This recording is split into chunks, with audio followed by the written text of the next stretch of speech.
Hey guys, Henry here, and I have a little something different today. I've decided to try an unboxing video. Now I've done similar, I suppose, with my package opening videos, but this is going to be more of a thorough unboxing. And the item we're looking at is the Nacon Revolution 5 Pro controller. I've been in the market for a while for a PlayStation controller with asymmetrical sticks. I've found that every version of the PlayStation controller that I've used, including the DualSense with the PS5, tends to hurt my hands to use for an extended period of time. So I wanted to try something that maybe won't do that. So this is what we ended up with. So I did quite a bit of research, looked at options from both Razer and Victrix, and decided that this was closest to what I thought would work for me. So let's open this up and see what it is and what we think about it. So we have this nice little case. Then we have some paperwork. Quite a bit of paperwork, it looks like. Got a quick start guide, customer support, some stickers, just some various safety precautions and things of that nature. We'll set those aside for now. But really what we're interested in is this. So this is a nice case. It is comparable, probably nicer than the case for my Xbox Elite controller. So let's unzip it here and see what's inside. Oh, I wasn't expecting it to be heavy, but in this little compartment in the top, we have a nice braided USB cable. I believe this is 3 meters, so a nice long cable. I'll set that aside. We've got a cleaning cloth, which I'm sure will be useful. And then we have the controller itself, which I'm going to set over to the side. See what else is in here. This is the USB dongle for using the Wi-Fi connectivity. So that would plug into the PlayStation. And then we have this little case of accessories. So let's put the big case over to the side and look at the controller itself. So first impressions, and I knew this already, I'm not crazy about this D-pad. It's really kind of weird, but there is a swappable D-pad that comes with it. Holding it in my hand, it feels pretty nice. There's some rubberized grips here on the back, so that's not bad. Yeah, this kind of position feels much more natural to me. The triggers feel nice. The sticks feel nice. This does have Hall effect sticks, which I definitely like. Touchpad, it's definitely not the same feel that you get in the official PlayStation controller, but not bad. The buttons have a really kind of nice clickiness to them. So all in all, I like the feel of it. Here in a minute, I will compare it to the DualSense because I'm really interested in that. On the back, it's kind of interesting because we have paddles here and here, but then we also have some down here on the where your index and middle fingers would sit. So I'm not sure what I'll think about those, although I don't use those a lot anyway, so maybe it won't be an issue. And then you probably can't see very well, but on the back here are a series of switches and buttons, and these are for things like switching the mode, switching the connectivity, and things like that. So let me set that out of the way for the moment. Let's open this little box of accessories, I guess we'll call them.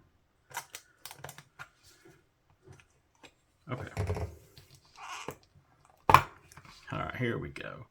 So I like that there's a separate box as opposed to the Xbox Elite controller, which just kind of slots things in the case with the controller, and I find that things kind of get knocked around when you do that. Although I can already see the D-pad has got knocked around in this one, but I'm sure that's just from shipping. So here's the D-pad, which I probably will swap out. We have a couple of different stick options. Here's a short one that's I forget which is concave and which is convex. A couple of different feels on these. This is a Bluetooth audio connector. So that would plug in, my understanding here, where you would normally plug in your headset, and that allows you to connect a Bluetooth headset as opposed to the wired. And then these are what really interests me. These are weights for the grip. So there are 3 different sizes. You know, they're a pair, obviously. And let's see if I can figure out without instructions how to do this.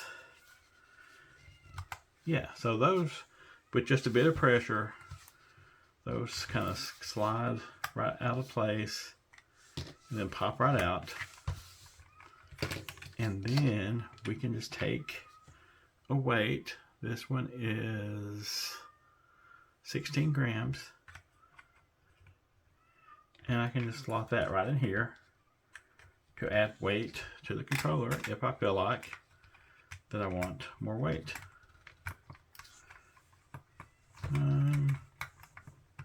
Maybe I don't have that. There we go.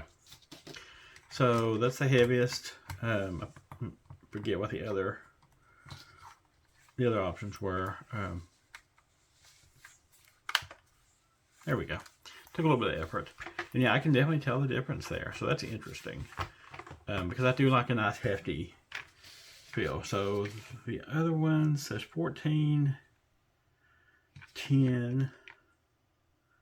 Oh, and then these are collars. Yeah, so I had forgotten about these. These are collars, I think, for the sticks. And I'm not exactly clear on the use or benefit of those. I'll have to read up on those. And I'm having trouble getting that one to go back in its place. We'll just leave it for now. Okay, so that is the accessories. So now I want to compare this kind of to the DualSense. I hope you can kind of see both of them.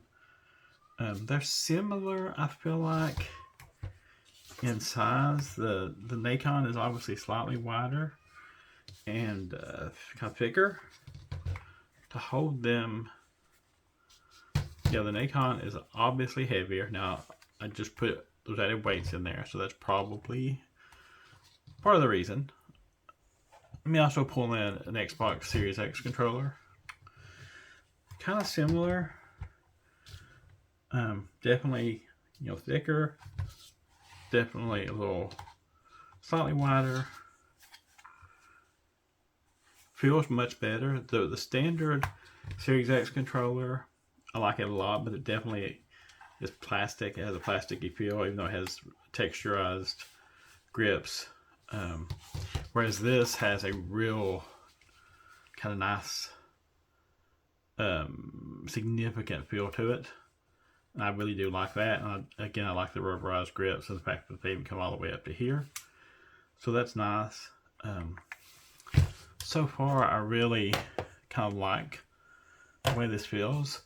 Just for sake of comparison, let me compare it to